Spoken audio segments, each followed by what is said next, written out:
Sebelumnya, Komisi Pemberantasan Korupsi menangkap tangan Bupati Rejang Lebong Muhammad Fikri bersama istrinya di kediamannya pada Senin malam. Selain keduanya, KPK juga turut mengamankan Kepala Dinas PUPR Rejang Lebong serta 2 orang pihak swasta.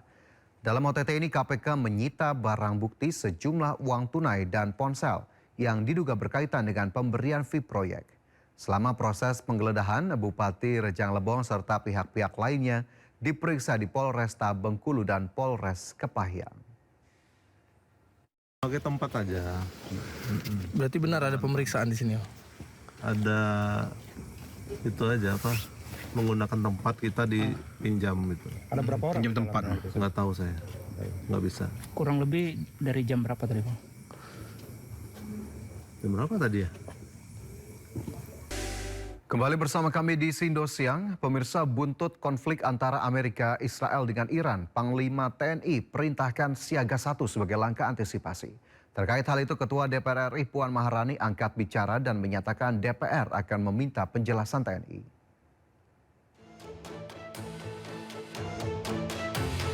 Panglima TNI Jenderal Agus Subianto memerintahkan jajarannya untuk siaga tingkat 1 sebagai langkah antisipasi perkembangan situasi di dalam negeri. 7 perintah tersebut adalah menyiagakan personil dan alutsista serta patroli,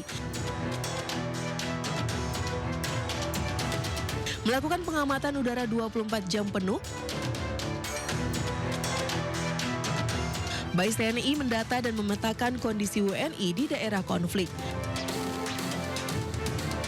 meningkatkan patroli objek vital, mendeteksi dini potensi gangguan keamanan,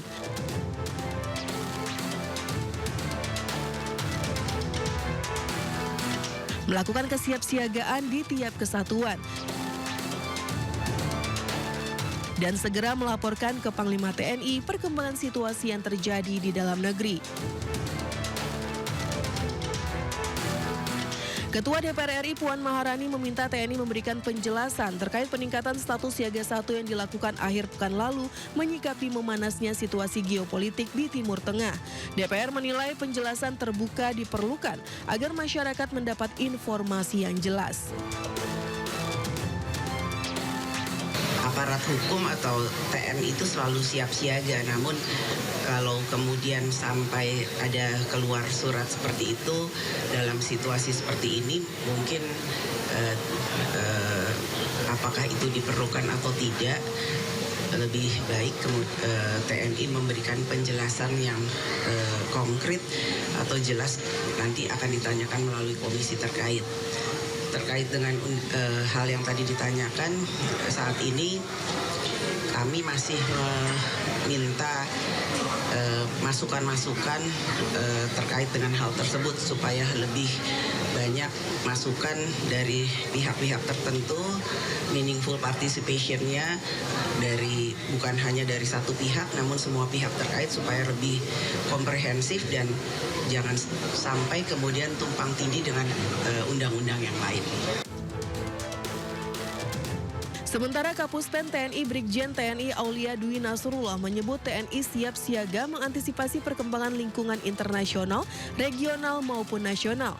Upaya TNI perkuat pertahanan negara adalah memeriksa kesiapan pasukan.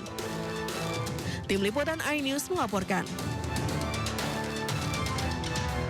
Pemirsa, Timur Tengah terus membara, harga minyak dunia bergejolak. Tidak hanya itu, rupiah melemah mencapai 17.000 per dolar Amerika seiring meningkatnya ketegangan menyusul konflik Amerika Serikat dengan Iran.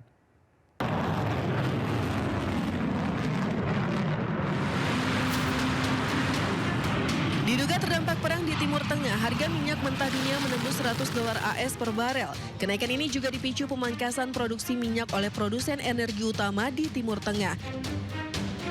Salah satunya minyak mentah Brent naik 18% menjadi $108,68 per barel. Kenaikan ini menjadi yang tertinggi sejak invasi Rusia ke Ukraina pada Februari 2022 yang sempat melonjak jauh di atas $100 per barel. Selain itu, IHSG dan rupiah jatuh. Rupiah dibuka 17.017 per dolar Amerika Serikat, turun 90 poin dari penutupan Jumat pekan lalu.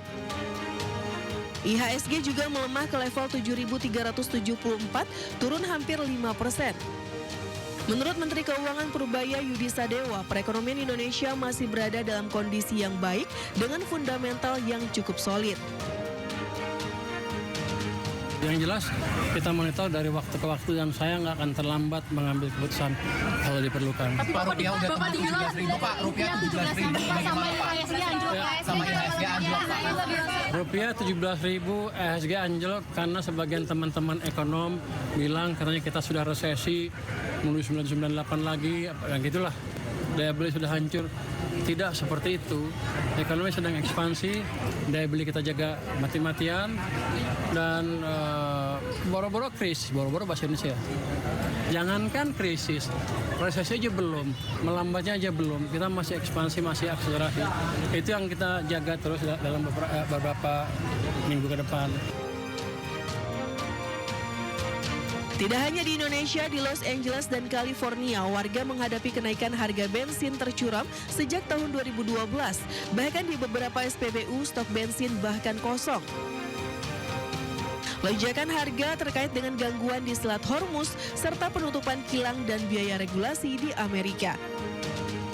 Tim Liputan iNews melaporkan.